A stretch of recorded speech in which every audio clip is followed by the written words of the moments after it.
Bom, eu quero fazer uma reflexão com vocês apenas. É uma palavra pequena. Eu quero refletir com a igreja sobre os limites. Hoje nós estamos sendo cada vez mais inseridos num ambiente que parece que gradativamente, de uma forma muito sutil, foi se estabelecendo na nossa sociedade, foi entrando na nossa casa, na nossa família, foi estabelecendo valores e, inevitavelmente, moldando uma visão. Hoje é muito comum as pessoas terem pouquíssima noção de seus limites, de até onde elas podem ir, do que elas podem fazer, de como elas devem se comportar. Pessoas têm muita dificuldade de fazer essa avaliação. É muito comum nós acharmos nos mais antigos essa qualidade de uma forma mais latente. Pessoas que sabem como se comportam, que sabem. Eu vejo gente que tem dificuldade de saber com que intensidade tem que bater numa porta, certo? Com que postura deve se pedir licença. Coisas aparentemente tão simples, mas que me parece que os limites hoje, eles não estão existindo. Nós podemos fazer tudo no momento em que queremos, na forma em que queremos. Inevitavelmente, isso tem sido extremamente prejudicial para a sociedade num todo. Então, eu quero fazer uma reflexão com vocês hoje, do ambiente cujo qual nós fomos criados e como nós fomos criados. Eu acho que se entendemos isso melhor, talvez nós podemos de verdade tornarmos-nos pessoas melhores, fazer com que a sociedade se veja, porque é muito difícil você olhar para si mesmo. Eu não sei se você já reparou, mas o seu nariz é logo em cima da boca. Já deu para notar? Onde ele está? Em cima da boca. Mas se você ficar uma semana sem escovar seus dentes, e você entrar numa sala, você pode ter certeza que as pessoas que estiverem lá vão sentir o cheiro da sua boca.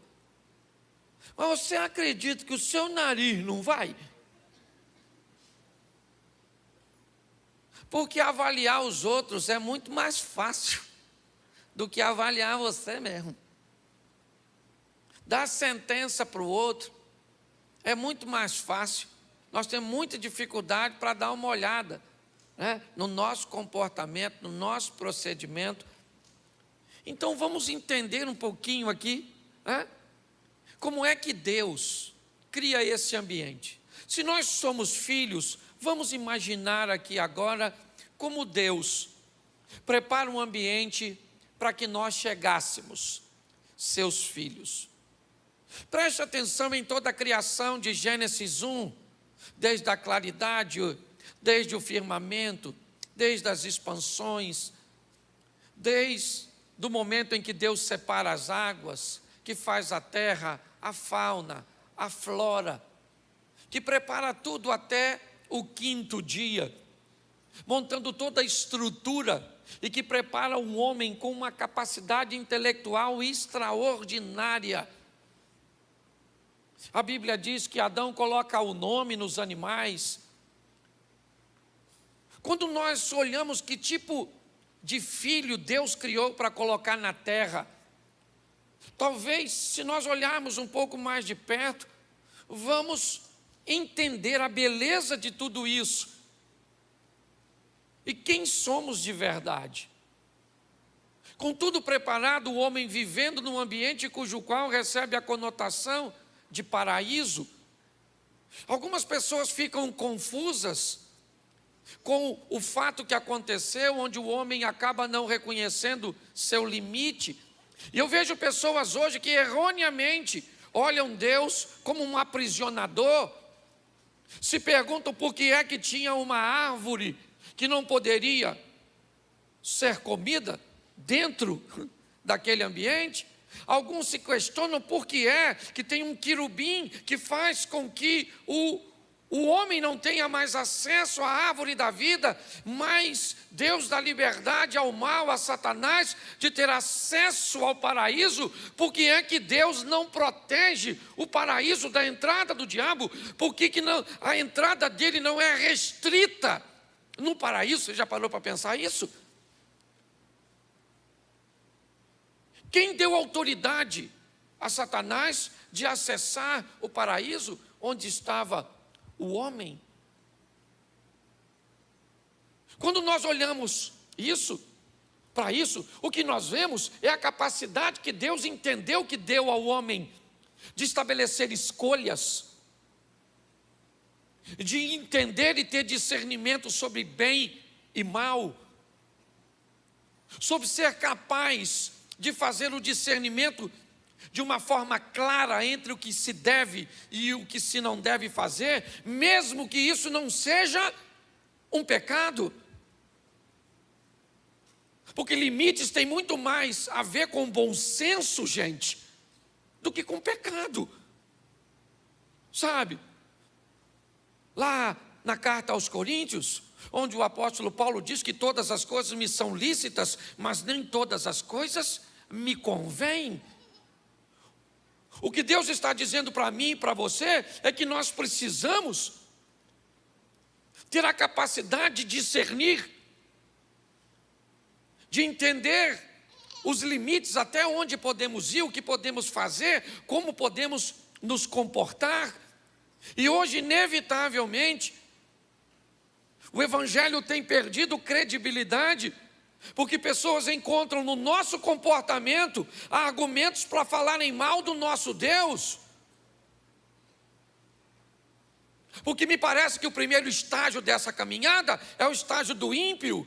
É aquele momento em que entramos na igreja sem Jesus. Depois, quando o recebemos, vamos para o segundo estágio, que é o estágio de crente, aquele que crê em Jesus. Mas não para por aí. Agora precisamos ir para o próximo estágio, que é o estágio de cristão, onde vamos nos comportar como Jesus.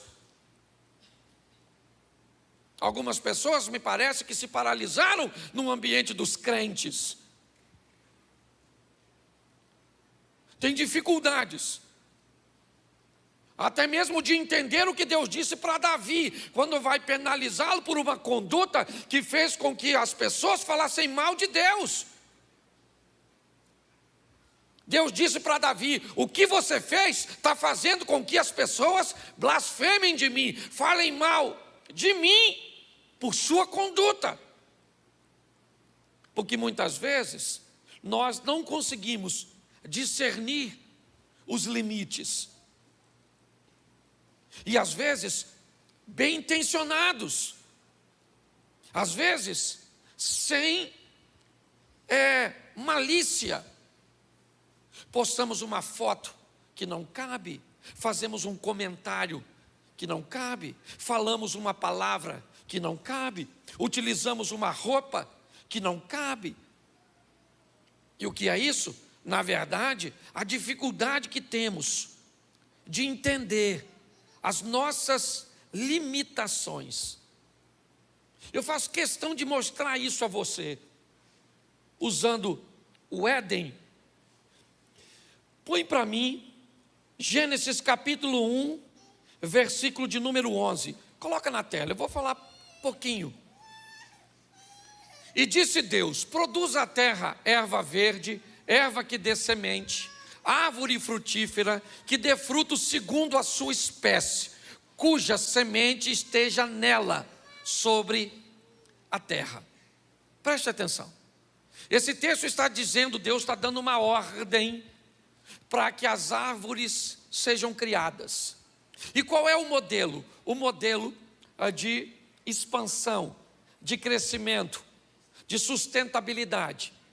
Certo? A semente da árvore está nela mesmo, quer por polinização, certo? Quer sendo expandida pelo vento, quer ser levada por um morcego ou por qualquer outra, quer no seu bico, quer no resto dos seus alimentos, quer nas suas fezes. O que nós estamos vendo aqui é Deus criando um tipo de árvore. Põe o verso 29 ainda do capítulo 1. Capítulo 1, verso 29.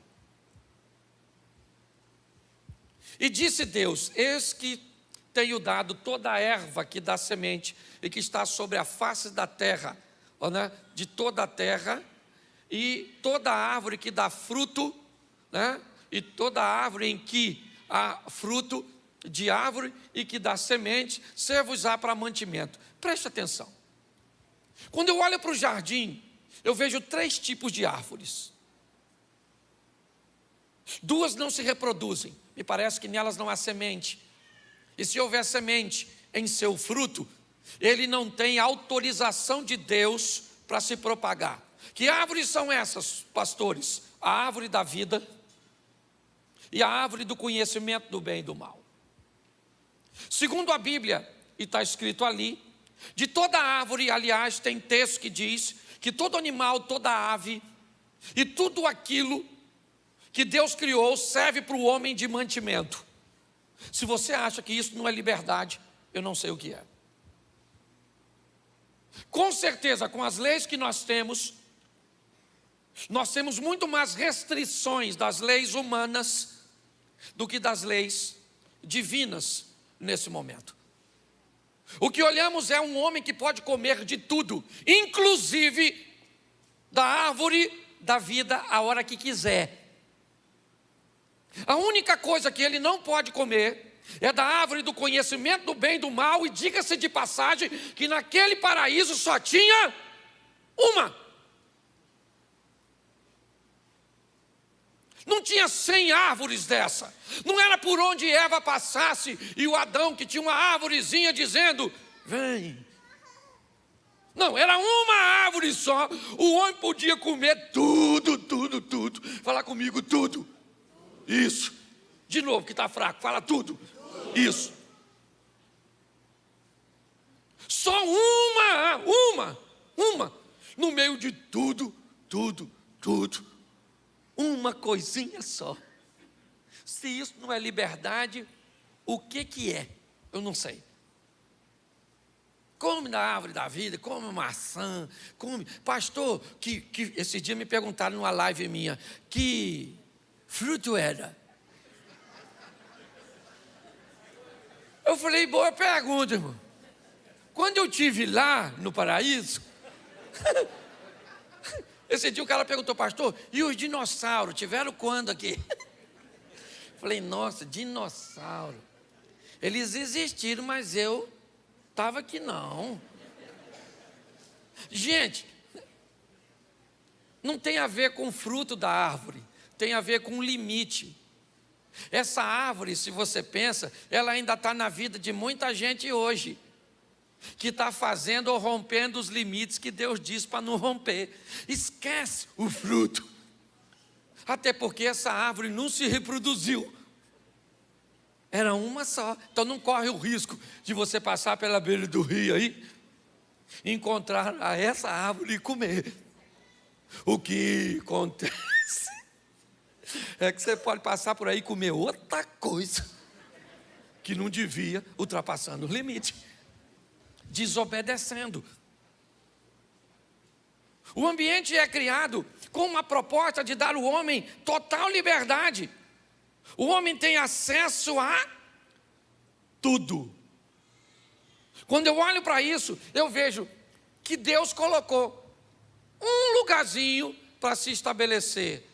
Aquela árvore ali, ó, aquele ambiente, aquele limite, você não pode ultrapassar. Por quê? Para que você saiba que você tem acesso a tudo, mas sou eu que controlo tudo e não você.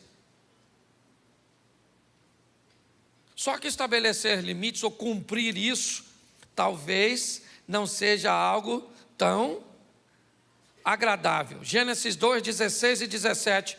Coloca para mim. Gênesis 2, 16 e 17. Me ajude aí.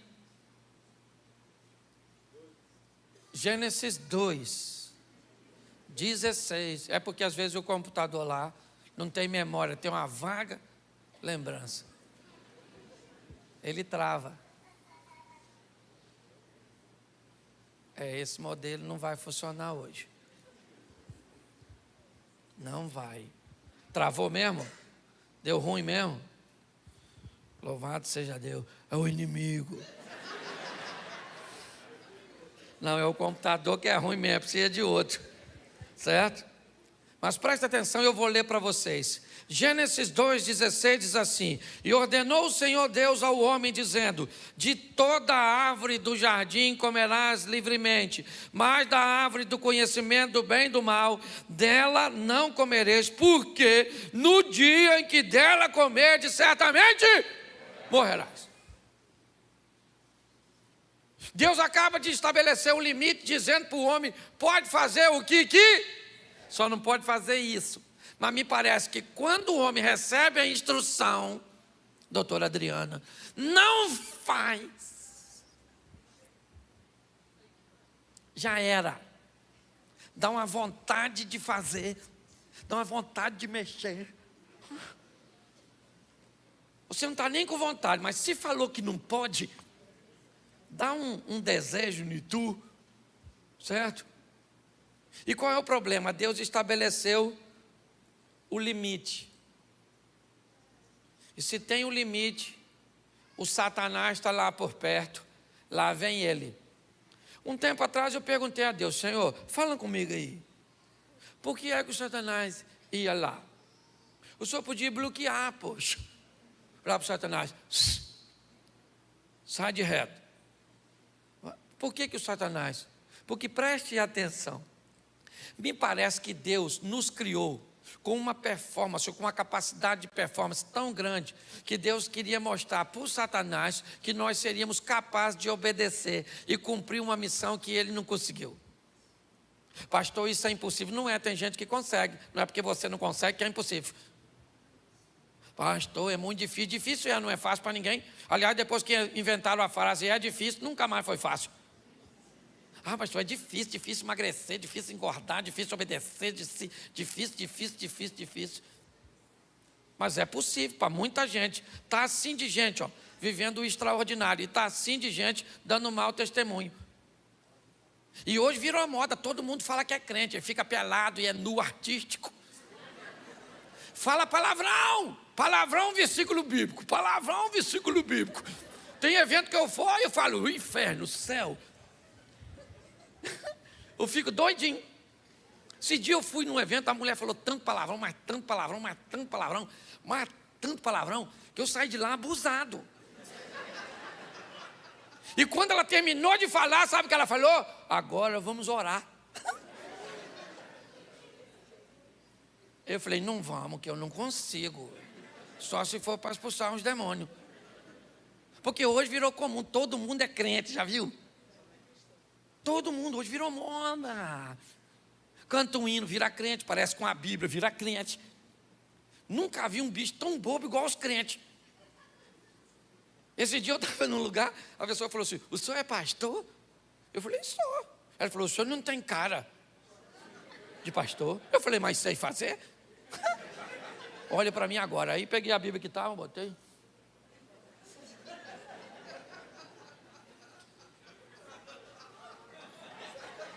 Aleluia. Falei: agora eu pareço? O assunto está mais sério do que a gente pensa.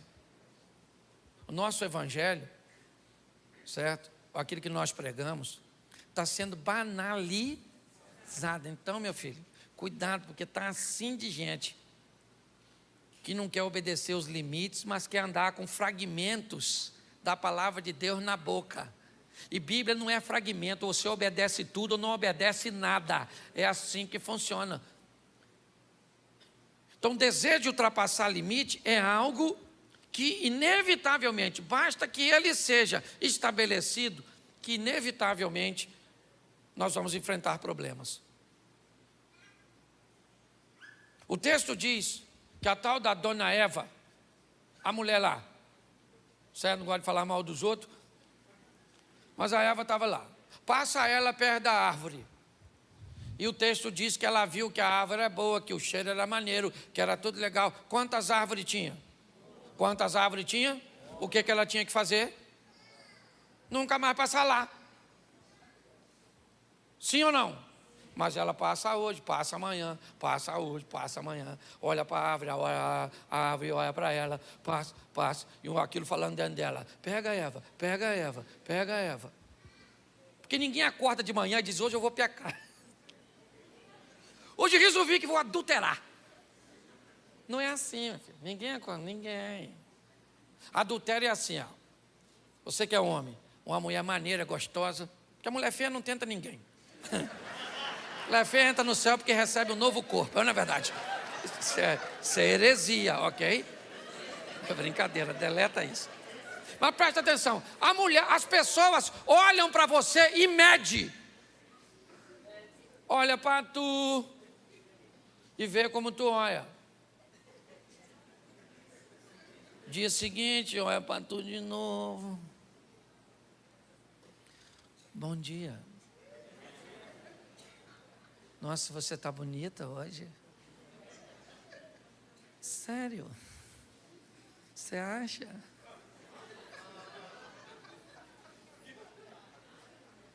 Aí vai. Aí cai, aí chega no meu gabinete e falou, pastor, quando eu vi já estava lá, nossa, teve um encontro com a mulher invisível. Deve ter sido. Ô meu irmão, tem que ter cuidado, sistema de segurança. A tentação está aí. Aquela voz falava para a dona Eva, pega e pega. A vontade só foi crescendo. Um dia ela foi lá e ultrapassou o limite. E aí, é outra coisa que eu também tenho umas perguntas que eu faço que só vai dar, por isso que eu tenho que ir para o céu. Porque se eu não for, nem vai dar para esclarecer. Eu fico imaginando o otário do Adão. Me perdoe. Não está aqui, eu falo mesmo. A Eva falando com ele, ó, eu comi e não morri. Comi e não morri. Se não comer morre. Come, Adão. Se eu sou o Adão, eu ia falar para Adão, para Eva, aí Eva, deixa aí em cima. Finalzinho da tarde, depois que Deus chegar, eu como. E a hora que Deus chegasse, eu falar assim, ó, chega aí. Está vendo isso aqui, ó, mordido? Olha lá, ó. O senhor falou que morria. Difícil de matar aquilo, não é verdade? Não, você está... Ô, gente, é o futuro que está em jogo. Aí não pode brincar. Você sabe o que a Bíblia está querendo dizer? Que quem pode te levar ao pecado são as pessoas mais próximas de você. Aquelas que estão mais perto. Sabe o que o Adão faz? Come. Ultrapassa o limite junto com a sua mulher. O texto diz que seus olhos forem abertos e agora eles vão lá e fazem umas roupinhas de folhinha de figueira.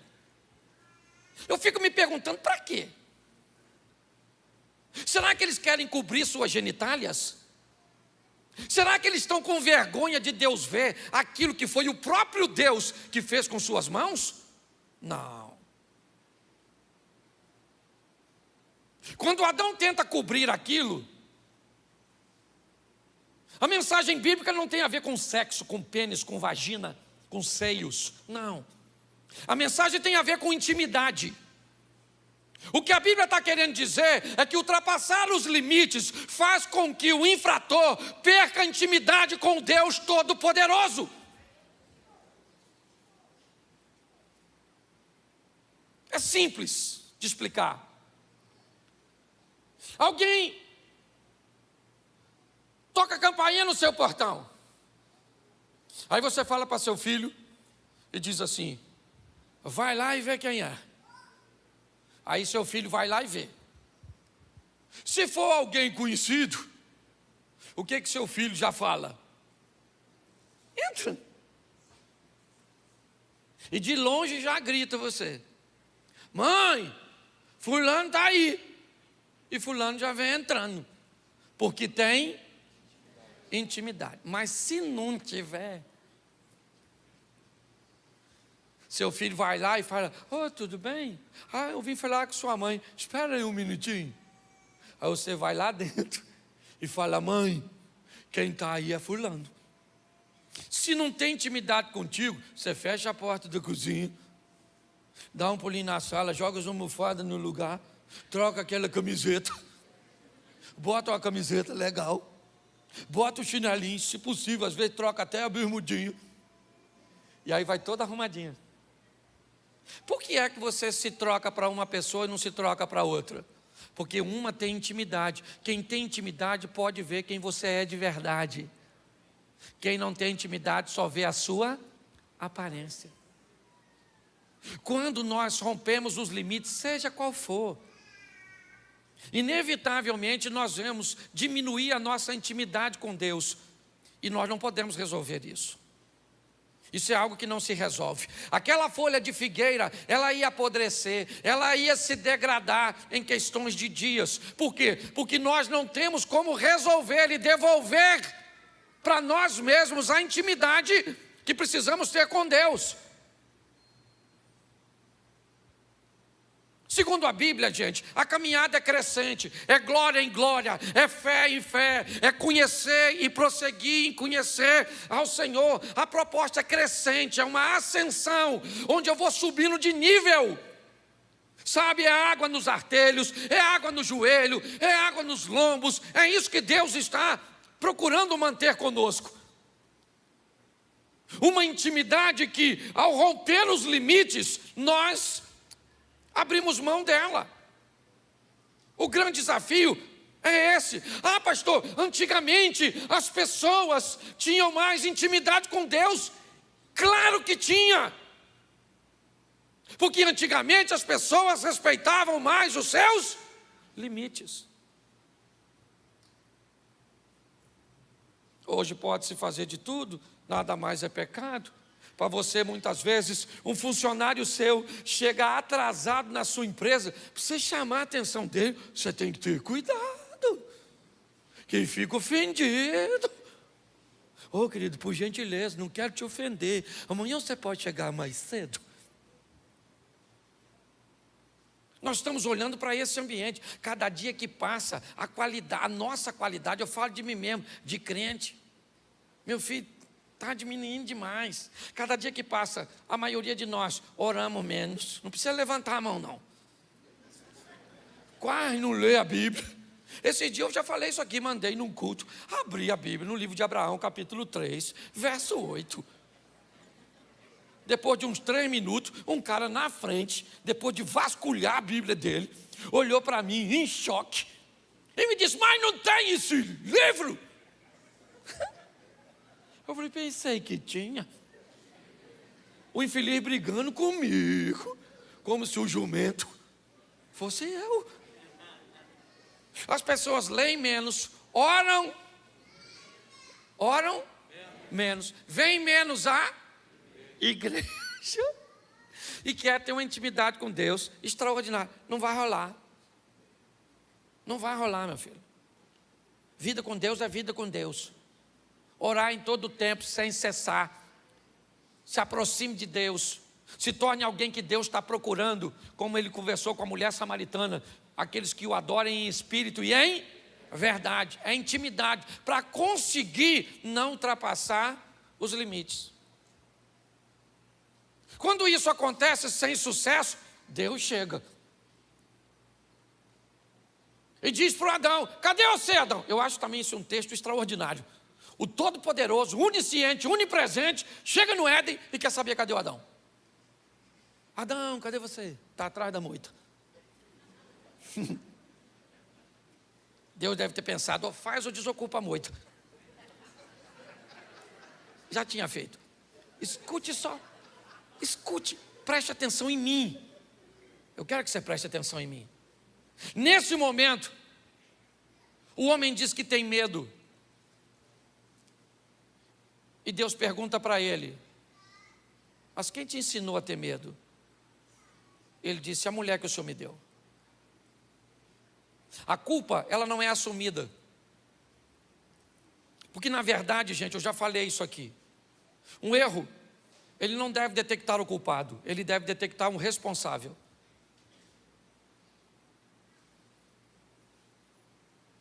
Quanto mais rápido você assumir a responsabilidade do fato acontecido, mais rápido você consegue corrigir a postura, remediar a situação, consertar, rever as coisas, reconstruir. Hoje eu vejo muitas pessoas que dizem, não, eu sou culpado mesmo, eu não quero saber se você é culpado, eu quero saber se você é responsável. Porque quando você assume responsabilidade, a responsabilidade vai requerer de você uma mudança de postura para corrigir. Eu já citei esse exemplo aqui, quero citar de novo. Eu quebrei um copo na minha casa. Se eu acho que eu sou culpado, o que eu faço? Sabe o que eu faço? Ô gente, quem é que botou esse copo aqui? Isso aqui é lugar de botar copo? Dá vontade de eu quebrar a cara de vocês. O que é esse? Esse é o culpado. Ele quer transferir para alguém. O responsável, ele quebra o copo, o que ele diz? Ô gente, não vem aqui não. Acabei de quebrar o copo. Tá? Vocês vão cortar o pé. Eu vou pegar a pazinha, eu vou pegar a vassoura, eu vou varrer os cacos de vidro, vou jogar fora, eu vou lá na despensa, vou pegar outro copo, vou colocar no lugar e vou ver se tem mais copo para repor, se mais um quebrar. O que é isso? Isso é responsabilidade. Hoje a gente não muda porque não quer, porque estamos transferindo responsabilidades, ultrapassando o tempo inteiro limites e achando que nós podemos resolver. Deus chega e diz, esse negócio não vai dar certo. O verso, olha, esse para mim é um texto extraordinário. Olha só, Gênesis 3, 21, e fez o Senhor Deus. Presta atenção porque a Bíblia está dizendo que Deus se torna um estilista, um costureiro. Olha a posição que a Bíblia coloca a Deus. E o Senhor Deus fez, a Adão e a sua mulher túnicas de peles e os vestiu. Deus diz para eles, essa folha, ela não vai funcionar. Então eu vou preparar uma vestimenta para você de pele. Pele de quê? Sintético? Pele de onde? De onde Deus vai tirar pele para fazer uma roupa, para vestir a nudez do homem, para dar ao homem a possibilidade de se reintegrar na comunhão e na intimidade num animal que vai morrer? Não tem pele para vestir o homem sem que alguém morra, sem que o sangue seja derramado. No jardim do Éden aparece agora a figura do Cristo, do Salvador, do Cordeiro de Deus, que vai tirar o pecado do mundo, daquele que vai nos vestir, ou seja, que vai cobrir a nossa vergonha e vai nos dar condições de sermos íntimos de Deus novamente. Gente, por favor, fale para mim o que a Bíblia proíbe eu e você de fazer que é bom para a gente. Nada. Todos os conselhos bíblicos, tudo aquilo que ela diz para não fazer, é porque é nocivo para nós. Nós somos livres com Cristo e não prisioneiros em Cristo. As pessoas estão mudando essa tônica, fazendo com que os jovens tenham vontade o tempo inteiro. Qual é o grande problema hoje dessa geração? Nós não queremos limites. Queremos ser ateus sem saber o que é o ateísmo. Queremos o comunismo sem saber o que é o comunismo ou o socialismo. Queremos uma vida sexual ativa sem termos noção do preço que vamos pagar por isso. Queremos o divórcio sem saber. Nós estamos olhando para uma sociedade se afundando, simplesmente por coisas tão simples. Saber qual é o seu limite. Até onde eu posso ir, o que eu posso fazer. Não, eu quero a regra. Pastor, é pecado? Não, não é pecado, querido. Não é se é pecado. Você precisa saber se é lícito, se convém, se pode escandalizar alguém, se pode deformar, se pode falar ou podem falar mal da igreja por sua causa, se pode falar mal de Cristo por sua causa. Essa sensibilidade nós estamos perdendo. Quanto mais rápido nós recuperarmos isso, melhor vai ser para todos nós. Porque preste atenção no capítulo 3, no verso 24. O homem está vestido de pele, no verso 21. Mas no 24 diz assim: havendo lançado fora o homem, pôs ao oriente do jardim do Éden querubins, com uma espada inflamada, que andava ao redor para guardar o caminho da árvore da vida. Caminho da árvore da vida. O homem pode continuar comendo de todas as árvores, inclusive da do bem e do mal. Mas ele não pode mais comer da árvore da vida. Trocou. Antes ele não podia comer da árvore do bem e do mal e podia comer da árvore da vida. Agora ele pode comer da árvore do bem e do mal, se é que pode, dependendo da posição que ela ocupa no jardim. Eu também não tenho informações para isso, mas uma coisa eu tenho certeza: da árvore da vida ele não come mais. Ele está vestido, ele vai embora, ele vai sair do jardim. Por quê? Porque ele fez o mesmo erro de Lúcifer, quis ser maior, quis conhecer tudo, então ele vai embora, porque Deus é justo. E se expulsou Lúcifer do céu, expulsa o homem do paraíso. Agora o homem também está na rua, vestido é verdade. Mas o mais interessante disso é o amor de Deus para conosco, para com a humanidade. O desejo de trazer-nos de volta faz com que o tabernáculo seja estabelecido, faz com que a oferta e o sacrifício se estabeleça. É verdade. Mas novamente ele precisa de homens, e os homens fracassam.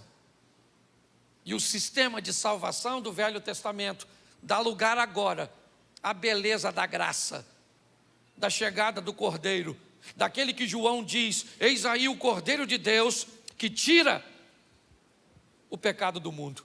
Me parece que a Bíblia, que é o único livro, a única história, sabe, que o herói morre para salvar o vilão. Que aquele que vai para a cruz, vai para estender a mão de misericórdia para mim e para você. E por quê, pastor? Por uma coisa muito simples que tem que acontecer. Se começou no Gênesis, como é que isso termina no Apocalipse? É isso que nós precisamos entender. Jesus vem, morre, salva todo mundo, sim ou não? Sim ou não? Sim.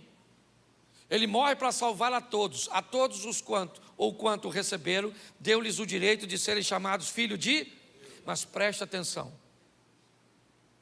Jesus só salva quem o recebe.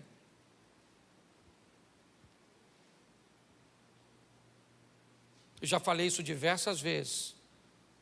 2 ladrões, um vai e é salvo e o outro não. Por quê? Porque um disse para Jesus assim: lembra de mim quando entrares no teu reino. O outro disse: salvou os outros e não pode salvar a si mesmo? Desça da cruz, me tire daqui. Essa é a tônica de um.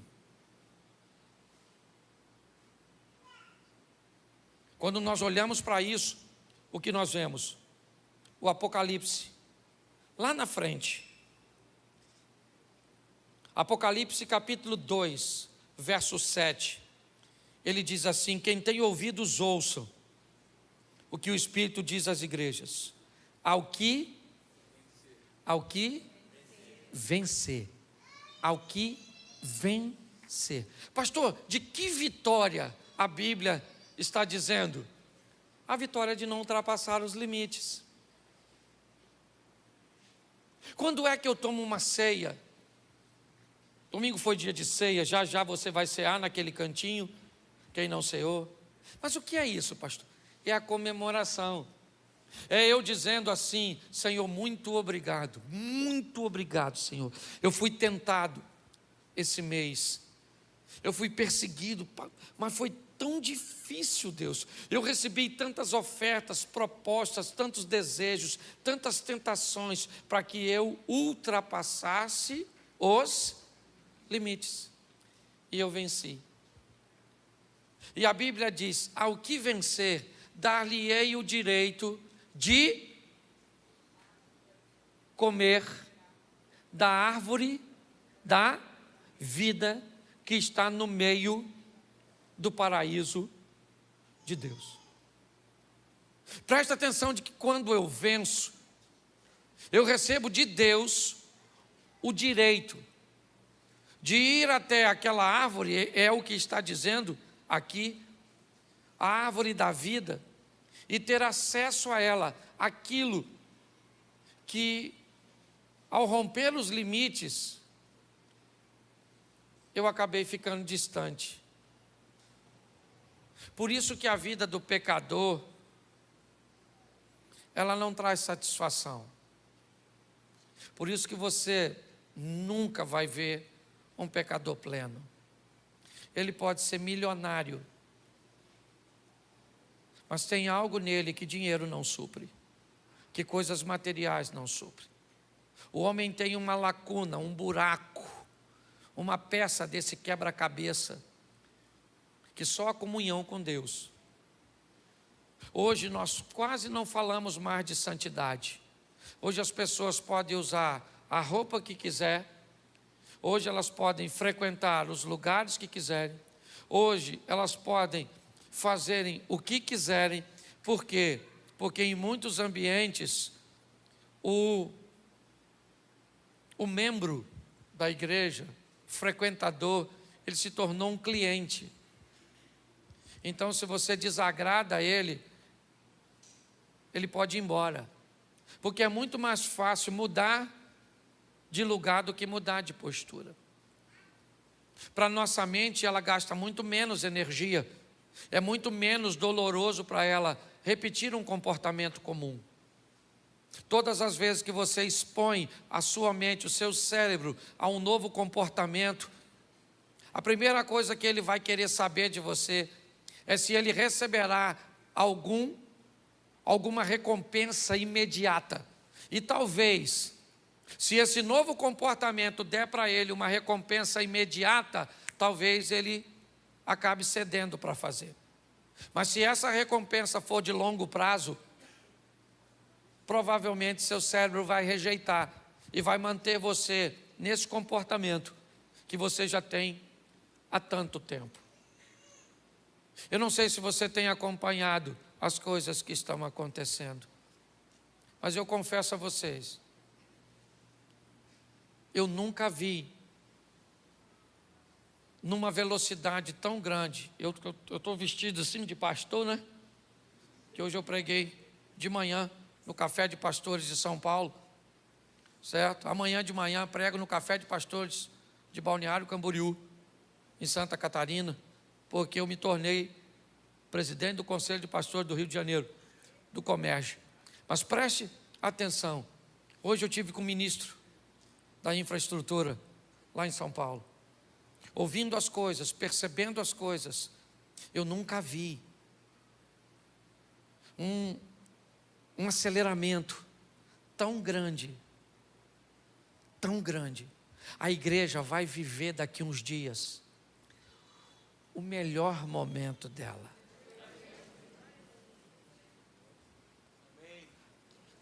A igreja vai viver um momento extraordinário. Você sabe por quê? Porque vão persegui-la. Porque vão fechar as portas da nossa igreja. Porque vão nos impedir de falar de Jesus. Porque não vai caber mais crente misturado com cristão. O anjo vem para tirar o joio do meio do trigo. Não vai ter lugar para crente meia boca. Você está entendendo? A seleção está sendo estabelecida. Essa é a grande verdade. Nós estamos sitiados. O comunismo chegou de uma tal forma. Eu já falei isso aqui e hoje ouvi isso de novo. Estão me chamando, porque eu tenho uma rede social um pouquinho maior de miliciano digital.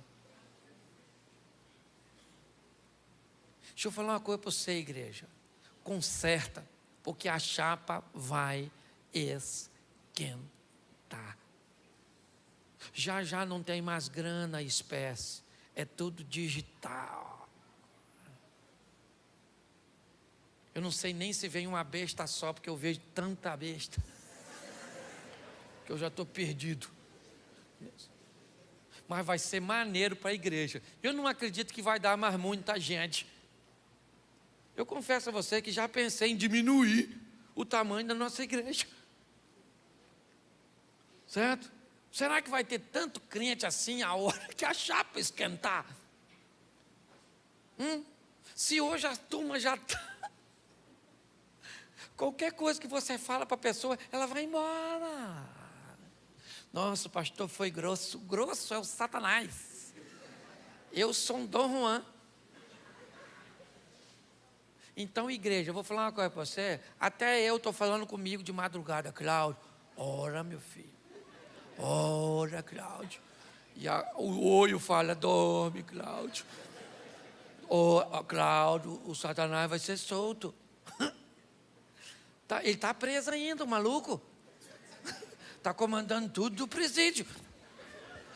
Segundo a Bíblia, ele vai ser solto. E aí eu quero ver, gente, vai ser o maior barato.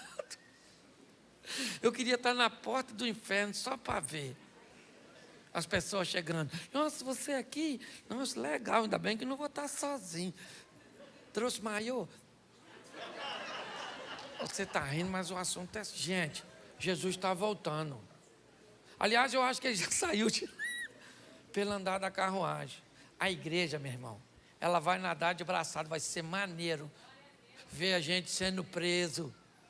Pensa, eu lá preso, porque eu vou, eu não tenho outro jeito. Se falar assim, nega Jesus, eu falo, não vai rolar, você vai ser preso,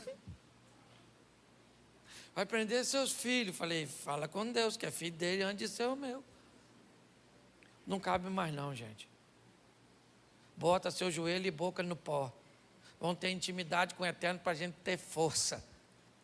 Porque a turma está vindo de voadora, com os pés nos peitos da gente. Se você souber o que essa turma está preparando, eu não gosto nem de falar que já viram o apocalipse na igreja recomeçar. Mas eu vou falar para você, não brinca não. Provavelmente daqui uns dias eu não vou poder falar mais isso. A hora que me proibirem de ter rede social, eu venho aqui falar com vocês. Escute o que eu estou falando. Tá? Ah, pastor, não pode. Bloquearam a rede social do Trump. Bloquearam a rede social do Luciano Hang.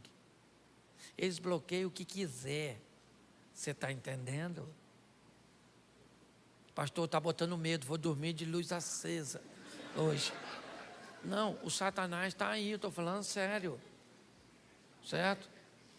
Então não dá mais para ter crente ultrapassando limite aqui, vivendo de qualquer jeito, pulando muro, falando palavrão, adulterando, não orando, não dá nada, não dá mais. Pastor, nós vamos virar a igreja da restauração, a gente vai virar o que tiver que virar. Assembleia de Deus, vamos embora, bota saia comprida, irmã, para de cortar o cabelo, infeliz. Tira os brincos.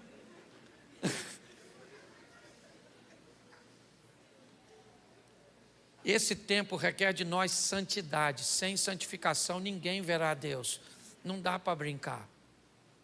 Ore pelo nosso Brasil, ore pelo nosso Brasil. Ore pelo nosso Brasil, por nossa nação. Por quê? Porque nós vamos comer da árvore da vida, sim ou não? Sim ou não? Claro que vamos, nós estamos com Jesus. Mas nós temos que nos preparar para aquilo que está vindo aí. Respeite sua opinião, respeite seu posicionamento, mas eu acho que você precisa buscar um pouquinho mais de informação. E praticamente não vou falar disso mais, mas se você é a favor de comunismo e de socialismo, me diga francamente, pode levantar a mão aqui, nós não temos problema nenhum para isso. Você mandaria seus filhos Para os Estados Unidos ou para Cuba? Quem mandaria para Cuba para viver lá naquele paraíso cubano? Levante a mão. Você mandaria seu filho para o Canadá ou para a Venezuela? Levante a mão. Você mandaria seus filhos para a Inglaterra ou para um dos países, né, da fragmentação da Rússia? Com todo respeito à opinião de todos, me diga onde é que socialismo e comunismo funcionam. Ah, pastor, o senhor é a favor de... O senhor é Bolsonaro? Eu não sou Bolsonaro. Não, eu não sou um homem. Eu só dou uma olhada de perto. Ah, pastor, mas a ideia do socialismo é fantástica. A ideia é extraordinária, ela só não funciona em lugar nenhum. É isso que eu queria que você pensasse. Pense nisso, porque nós moramos aqui e precisamos orar pela nossa nação. Eu não tenho medo de quem vai ganhar ou perder, porque eu vou orar por quem ganhar ou perder. Se amanhã a esquerda estiver no poder, você pode ter certeza que meu joelho vai estar na madrugada orando pelo governante que estiver à frente do meu país, porque eu vou obedecer a Bíblia. Agora a Bíblia diz que o povo se alegra quando o justo governa. A Bíblia diz que feliz é a nação cujo Deus é o Senhor. Pense nisso.